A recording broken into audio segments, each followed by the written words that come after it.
बिहार में नियोजित शिक्षकों की अगर समस्या की अगर बात कर लें तो समस्या एक नहीं बल्कि अनेक है। जब से बिहार में नियोजित शिक्षकों का जन्म हुआ है उसी समय से नियोजित शिक्षकों के पास समस्याओं का अंबार है। लेकिन कहा जा सकता है कि अगर नियोजित शिक्षकों का अगर संगठन नहीं होता तो शोषण के और शिकार होते। इसी कड़ी में आज औरंगाबाद जिले के हसपुरा प्रखंड मुख्यालय में एक कार्यक्रम में सम्मिलित होने आए टेट शिक्षक संघ मूल के प्रदेश अध्यक्ष डिसूजा जी हमारे साथ हैं और औरंगाबाद जिला के जिला अध्यक्ष हमारे साथ में हैं। हम बारी बारी तमाम लोगों से बात करेंगे और जानना चाहेंगे कि आखिर शिक्षकों में भी क्या कमी है या सरकार में क्या कमी है। लेकिन उससे पहले एक ज्वलंत मुद्दा टेट शिक्षकों के पास में है, प्रधान शिक्षक को लेकर। आखिर किस मुद्दे पर सरकार टेट शिक्षकों को प्रधान शिक्षक बनते बनते दरकिनार कर रही है? सर आपका शुभ परिचय। अमरदीप डिसूजा, टेट शिक्षक संघ मूल बिहार प्रदेश अध्यक्ष। देखिए, सरकार जो है प्रधान शिक्षक के नाम पर शिक्षकों का शोषण कर रही है और सरकार नहीं चाहती है कि जो हमारे यहाँ पहले से कार्यरत शिक्षक हैं उनको जो प्रधान शिक्षक बनाया जाए। यह एक तरह से हवाई यात्रा करा के और दूसरे शिक्षक को हम लोगों के ऊपर जो है शासन करने के लिए प्रधान शिक्षक का शगुफा लेकर के आई है। और इसका विशेष मकसद ये है कि जब सरकार के विरुद्ध हम लोग आंदोलन करें, सड़क पर उतरे, तमाम तरह का जो है संघर्ष करें, तो ये प्रधान शिक्षकों के माध्यम से हम लोग को जो है नियंत्रित करने का एक षड्यंत्र है। तो इसलिए सरकार का इस षड्यंत्र को सफल नहीं होने देना है और इतना जोरदार संघर्ष करना है, आंदोलन करना है कि सरकार के इस मंसूबे पर पानी फिर जाए।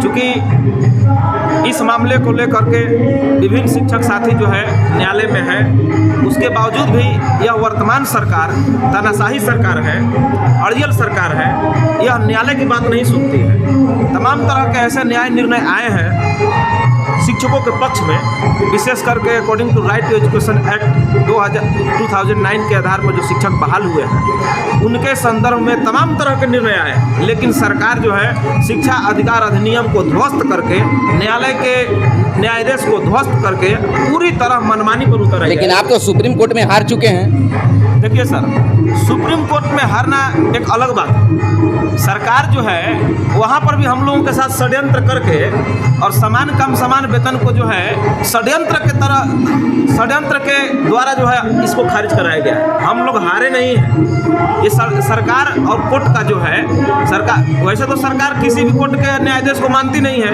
अगर जहाँ शिक्षकों का नुकसान हो रहा है वहाँ सरकार तुरंत कहती है कि कोर्ट के द्वारा रिजेक्ट। सरकार अगर मानती तो पटना हाई कोर्ट का निर्णय आया था। सरकार, वही मैं बता रहा हूँ कि सरकार जो है जहाँ शिक्षकों के विरोध में कुछ ऐसा न्यायाधीश आता है तो सरकार तुरंत इसको लागू करती है। लेकिन जहाँ शिक्षकों के पक्ष में कुछ ऐसा निर्णय होता है तो सरकार जो है कि कसरत करने लगती है सुप्रीम कोर्ट से लेकर के हाई कोर्ट तक। तो इसलिए जो है समान काम समान वेतन का न्याय निर्णय को अगर सही से देखा जाए तो माननीय सर्वोच्च न्यायालय ने स्टेप बाय स्टेप शिक्षकों को समान काम समान वेतन देने का दूसरे तरीके से दरवाजा खोला हुआ है। जैसे कि पैराग्राफ 78 है, इसमें सरकार कह रही है कि जो भी शिक्षक जो है NCERT के प्रावधानों को पूरा करने वाले शिक्षक हैं उनको सरकार जो है स्टेट गवर्नमेंट टीचर के तरह व्यवहार करे, उनको बेटर स्केल दे। लेकिन सरकार ये सब कुछ नहीं मानती है।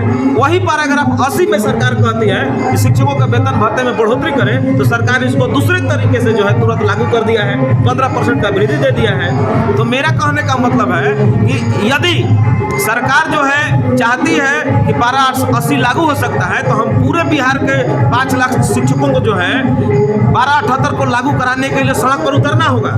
और यदि NCERT के मानकों को पूरा करने वाले बाधा के रूप में अगर TET विषय अगर आते हैं तो सरकार को एक विभागीय TET परीक्षा कराना होगा और विभागीय TET परीक्षा करा के जितने भी TET नॉन TET ग्रुप वाले शिक्षक हैं सबको TET पास करा के सबको समान काम समान वेतन देना होगा।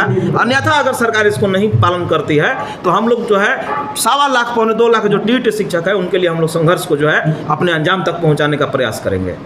नाम अगर डिसूजा कहें तो हाई कोर्ट से लेकर सुप्रीम कोर्ट जो रूप से इन्होंने शिक्षकों को लेकर आवाज़ बुलंद की है, समान काम समान वेतन के लिए बुलंद की है और अब इनका राज्यकर्मी का मांग है। तो क्या लगता है सर कि बिहार सरकार राज्यकर्मी का दर्जा आप लोगों को देगी? देखिए, सरकार को तो राज्यकर्मी का दर्जा ऐसे ही दे देना चाहिए। सरकार जो है हम लोग से कौन सा ऐसा काम है जो नहीं करवाती है, चाहे इलेक्शन का हो, चाहे बीएलओ का हो, चाहे कोई भी सरकार का तंत्र जो है, अगर शिक्षक सड़क पर न उतरे, उसके सिस्टम में जाके काम न करे, सरकार का सारा काम धरा का धरा रह जाएगा, कोई भी सरकार का काम पूरा नहीं होगा। तो इसलिए सरकार जो है हम लोगों का शोषण कर रही है और अब तक सरकार को जो है राज्यकर्मी का दर्जा जो है बिना मांगे दे देना चाहिए था। लेकिन सरकार जो है बिहार के शिक्षकों को जो है पंचवर्षीय योजना के रूप में इस्तेमाल करती है।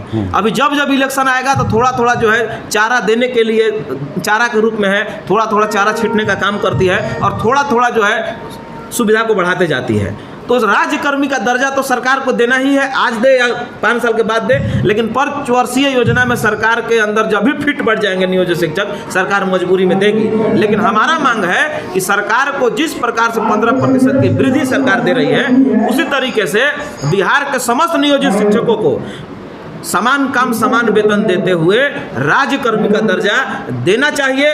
और जो सबसे पहले NCTRT के मानकों को पूरा करने वाले बिहार के 2.25 लाख TET शिक्षक हैं, उनको सर्वप्रथम देना चाहिए। उसके बाद बाकी के जो TET शिक्षक हैं, उनको जिस तरह से प्रधान शिक्षक का विभागीय परीक्षा ले रही है, उसी तरीके से बाकी शिक्षकों के लिए विभागीय TET का परीक्षा आयोजित करा के इनको पास करा के सबको जो है उस लाइन में लाना चाहिए। आप काफ़ी स्पष्ट बोलते हैं, सोशल मीडिया पर स्पष्ट लिखते हैं, लेकिन हमें कहना है कि कहीं ना कहीं ऐसा तो नहीं है कि नियोजित शिक्षकों को विभिन्न खंडों में बांटकर और जो नियोजित शिक्षक संघ के नेता ही हैं वो समस्याओं में शिक्षक को तो कहीं नहीं उलझा रहे हैं? देखिए सर, सरकार हमें क्या उलझाएगी? सरकार जो है कानून में उलझी हुई है। भारत सरकार ने जो शिक्षा अधिकार अधिनियम 2009 लेकर के आया है, उस कानून के तहत बिहार ही नहीं हिंदुस्तान में कहीं भी शिक्षक की बहाली होगी तो सर्वप्रथम जो है TET पास होना अनिवार्य है। इस सच्चाई को कोई भी दरकिनार नहीं कर सकता है। अभी जो है सरकार जो है प्रधान शिक्षक का बहाली लेकर के आई है। सरकार इसमें 2 पॉइंट रखती है। पहला बात कहती है कि बिफोर 2012 और आफ्टर 2012 इनके लिए 2 क्राइटेरिया नियुक्त की है। अब ये बताइए, एक ही अधिसूचना में, एक ही नियमावली में, नोटिफिकेशन में 2 तरह का नियम लागू नहीं हो सकता है। तो यह जो है नियमावली जो है प्रधान शिक्षक का कमजोर है, यह कोर्ट में टिक नहीं पाएगा। लेकिन संघर्ष को मुकाम तक पहुंचाने के लिए सही दिशा में शिक्षक संगठनों द्वारा संघर्ष नहीं किया जा रहा है, शिक्षकों को संगठनों द्वारा बरगलाया जा रहा है। तो मेरा कहना है कि यदि सरकार अगर हम लोग को उलझा रही है तो सरकार जो है खुद जो है NCTRT के नियम में उलझी हुई है। और जब तक जो है NCTRT का नियम और प्रावधान लागू है, तब तक जो है सरकार को शिक्षक बनाने के लिए TET पास कराना ही पड़ेगा। बिहार के शिक्षा मंत्री विजय कुमार चौधरी जब बने थे शिक्षा मंत्री, उस समय आप लोगों को बुलाकर और मीडिया के समक्ष भी कहा था कि शिक्षक अपना काम करें, उनकी अपेक्षाओं पर हम खरे उतरेंगे। अब तक आपके जो मांग है, समस्या है, उन पर कितने % खरे उतरे हैं? देखिए, शिक्षा मंत्री तो बिहार में जितने भी बने उनका एक इतिहास रहता है और वो इतिहास हो जाते हैं। तो बोलते क्या है, करते क्या है, ये तो इतिहास है, इसको आप लोग अच्छी तरीके से जानते हैं। शिक्षा मंत्री का बात का कोई वैल्यू नहीं है। अगर वैल्यू होता तो माननीय शिक्षा मंत्री जी ने कहा था कि जनवरी 31 और फरवरी मतलब जनवरी 31 तक 15% वृद्धि के साथ पे स्लिप जो है डाउनलोड होने लगेगा और वृद्धि के साथ फरवरी का वेतन देंगे। फरवरी में जनवरी का वेतन देंगे 15% वृद्धि के साथ। कौन सा ऐसा जिला है जहां 15% वृद्धि के साथ जो है वेतन का भुगतान हुआ है?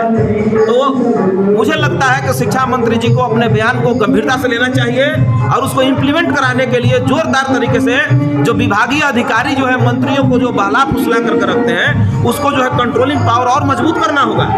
और यदि चाहते हैं कि शिक्षक हमारे अभिन्न अंग है, हमारी व्यवस्था हमारे सिस्टम के अभिन्न अंग है, तो शिक्षकों के हित में जो है उनको काम करना होगा और अपने दिए गए बयान को गंभीरता से लेना होगा।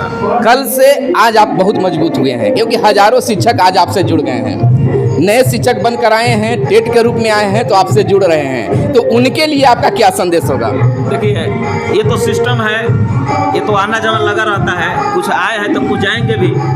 तो यह बिहार सरकार का सिस्टम है। ये शिक्षा शैक्षणिक व्यवस्था को सुधारने का एक प्रक्रिया है। यदि कुछ नहीं जुड़ेंगे, कुछ नहीं आएंगे तो शिक्षा और शैक्षणिक व्यवस्था सुधर नहीं पाएगा। तो जो भी लोग आए हुए हैं उनको मैं यही संदेश देना चाहता हूँ कि यह बिहार है और यहाँ पर बिना संघर्ष के अपने अधिकारों को प्राप्त नहीं किया जा सकता है। यदि आप अपने को शिक्षक मान लिए हैं तो शिक्षक का एक दायित्व होता है। शिक्षक जो है राष्ट्र का निर्माण करता होता है। यदि शिक्षक ठान ले तो राष्ट्र जो है गलत रास्ते पर नहीं जा सकता। इसलिए मेरा संदेश है कि जोरदार तरीके से सरकार के हर एक गलत निर्णयों का सदन से लेकर सड़क से लेकर और हर जगह जो है जोरदार विरोध करना होगा। बिल्कुल इनको यह विश्वास है कि शिक्षकों का, खासकर नियोजित शिक्षकों का, टेट शिक्षकों की जो मांग है, जब तक हमें दिलवा न देते हैं, समस्या को नहीं उठाते हैं, सरकार से हमारी मांग पूरा नहीं होती है, तब तक हम संघर्ष करते रहेंगे। उम्मीद जताई है कि हम जब तक रहेंगे मांग को उठाते रहेंगे, चाहे जो कुछ हो जाए। आपने देखा है, समझा है, आज शिक्षकों में डिसूजा नाम एक चर्चा का विषय बना हुआ रहता है, चाहे वह विवादित बयान हो, चाहे जो भी हो। क्या सर इस पर मैं क्या बोलूं? मेरा तो शुरू से उद्देश्य है कि मैं स्पष्ट, सही और सत्य बोलता हूं। अब सही और स्पष्ट बोलने वाला लोग विवादों में रहता ही है। तो मेरा मानना है कि सरकार और शिक्षकों को मेरे बयान को सही तरीके से, क्योंकि each and every coin has two aspect, हर एक सिक्के के दो पहलू होते हैं, तो मेरे जो सही विचार है उसको अपनाना चाहिए और जो गलत विचार है उसको छोड़ देना चाहिए। चलिए, बहुत बहुत धन्यवाद। आप अगर टेट शिक्षक हैं तो इनकी बातों को सुनिए और इनके हाथों को मजबूत कीजिए। धन्यवाद। जय हिंद, जय भारत, वंदे मातरम।